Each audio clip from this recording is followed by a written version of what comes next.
Shout out to the AKs that support the channel. You want to keep this channel growing, become a member. If you don't want to support the channel, keep watching. You will. You know what I mean? But we got Jaishawn Barham. I got a lot of things to say about the kid because I think out of the film that I've been watching for the last couple of days of him, I got excited due to the fact that he could do a lot of the things that you're asking Arvell Reese to do.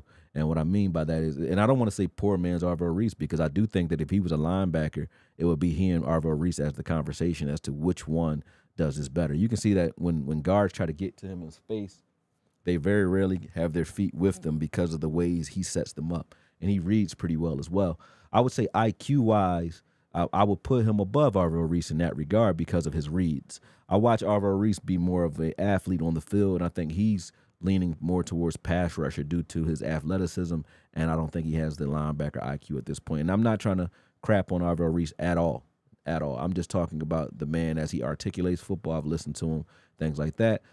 So I wouldn't be mad if we got either one of those guys, to be honest with you. So I'm not saying we got the better one or anything like that. I just think that when, honestly speaking, when on the film, his IQ, you can see him processing, right? But he does have pop, Jaishawn.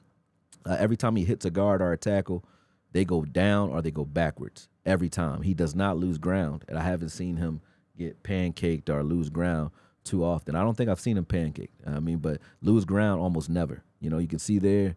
You know, he drives in there, even though this is a quarterback keeper. If it were in the running back's hands, he was already there, and there's nobody that can block him straight up. Not a running back, not tight ends, not guards, tackles, none of them, right? When you look at his coverage ability, though, that's what I was most impressed by because I didn't know that he had the movement skills that he does. He doesn't have the movement skills of a Sonny Styles or a D. Winters even, right? But he does move well enough for you to trust him in coverage where you don't have to pull him off the field just because they're running coverage plays. You can see here he holds his own, even with tight ends, running backs, so on. When you catch him in mismatches where he's catching crossers or drag routes from wide receivers, he's able to read it fast enough to get to it. But if you want to see how he affects the pass, he's actually more effective versus the pass coming downhill. Almost every time he blitzed, nothing good happened for Ohio State or Oklahoma. You will see the Oklahoma game coming up.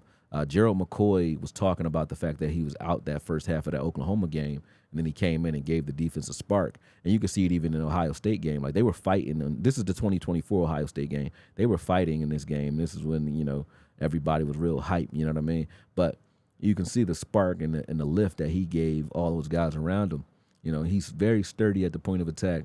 You can see here 67 is going to try to get into that gap, and he's running, right? He takes 67 and pushes him right into the opposite gap, boom, and makes the tackle with 67's back. But it's not just smarts, right? I mean, it's not just physicality. He's smart, too. When you look at the fact that he doesn't hesitate here, some linebackers kind of flow to the outside there, and they would widen out a little too much, give him too much space.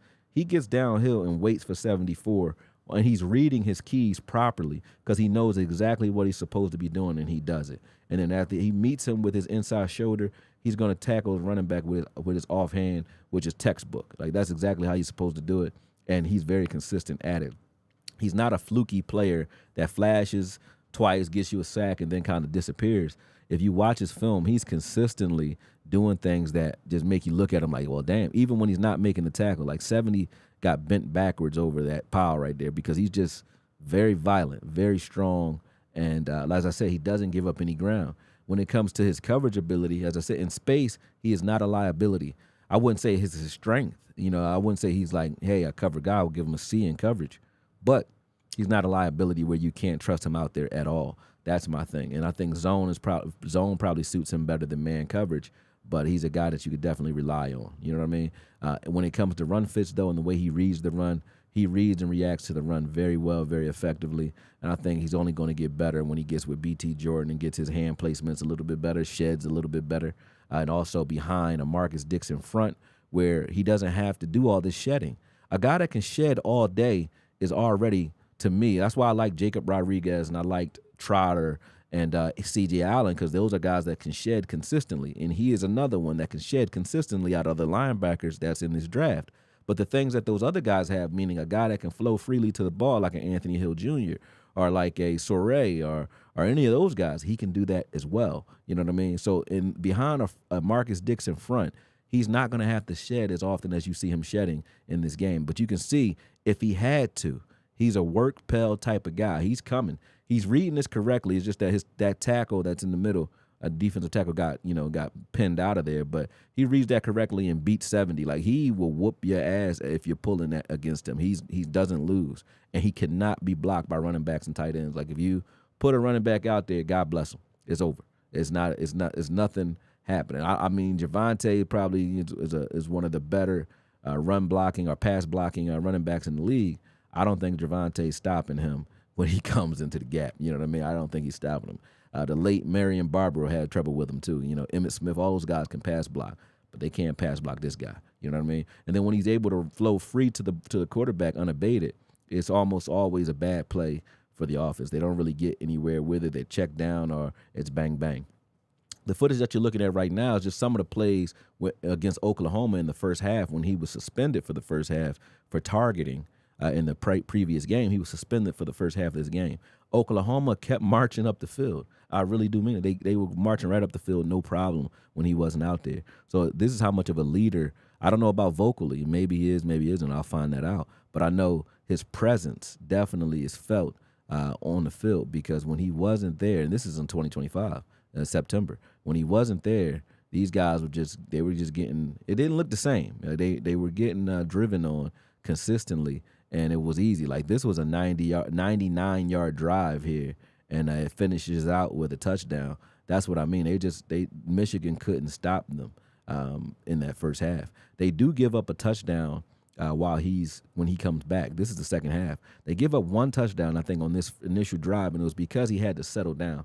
He was very excited. I think he's playing wiry and hype, right? But you can see, he's here in coverage too, right? Boom. And good space in there. Quarterback, gets that ball batted down. But you can see, like, even some of these plays, he's not reading. He's just hyped to be out there. He's not reading. He's just going and hitting shit, right? And I like that from him. Like I said, tight ends can't block him. Neither can anybody else. He was in the gap he was supposed to be in, but you can still see the effect. Nothing's happening. But later on in this game, as he starts to settle in after probably the first drive, first series, he starts to settle down. Like, look at everybody, right? The defense, the entire defense is kicking up because he's out there. If you hear some wailing, it's because my puppies are nursing. I just had 10 Kango puppies, so you might hear them in the background. Excuse that. It's not kittens. But you can see, boom, once he gets through that first drive, he starts to settle in a little bit, and you can see how he starts to read and react a lot more decisively and effectively, and you'll see how that plays out at the end of the game. Here, he was waiting for Moore was supposed to have that edge set. He was in the gap he was supposed to be in, but you can see he spent that tight end around in a circle. That was the only touchdown that they gave up while he was out there. After that, it was curtain calls. Like, he didn't play any games after that, and I like what Jaishawn brought to the defense as far as his presence and his physicality and tenacity. He was very vicious at the point of attack for the rest of the game. And it was more so, like I said, what you saw against Ohio State in 2024. Guys that would reach him would either get ran around like that guy there or ran through, right? And he was just hitting everything. As I said, he needed to settle down when he first got out there because he was hitting anything moving, which made me laugh because I said, damn, this is a guy that doesn't care. Like, he's going to hit anybody. That running back cuts his legs out there. That was a good one. But as I said, every time he blitzes, though, the quarterback gets the ball out so quick, nothing good happens for the offense because they're throwing into zone coverages that they don't really want to throw into. He moved that guard there with his feet and then got to the ball carrier very easily. You know what I mean? He's very smart when it comes to how to set blockers up so that he can beat them, not only with his feet, but his hands. And that's something that B.T. Jordan preaches as well. You can see them trying to attack him. They kept trying to attack him in the pass game. Here they ran like a flea flicker. Boom. He saw it late. Should have been a touchdown, but 12 dropped that one. But that was like, a play that I really didn't blame him for because I said he just got in the game and they said, let's try to take advantage of him while he's out here, jumping in pretty hype, I think after that play, though, he settled in and he started to make tackle after tackle after tackle or play after play. And I saw the momentum start to build. So he's one of those guys that if he's on the field, consistently, like a running back that needs 30 carries and they get stronger as the game goes on, he's one of those guys as well. He gets stronger as the game goes on. You can see the effect. As I said, every time he was asked to blitz or pass rush, nothing good happened for Oklahoma. Every time. It was never, and look at, and no one else is really winning. He's the only one out there really rushing and winning. Everybody else is kind of just containing. He's winning, he's winning, and in this guy's face, boom, gets rid of him, and then chases him down. Good change of direction there, and then like I said, nothing great happens when he's doing that. They have to hold that ball, and there's no big plays happening when he's tracking it down. So the way Barham looks on film to me, and I heard people, have different opinions about this Oklahoma game.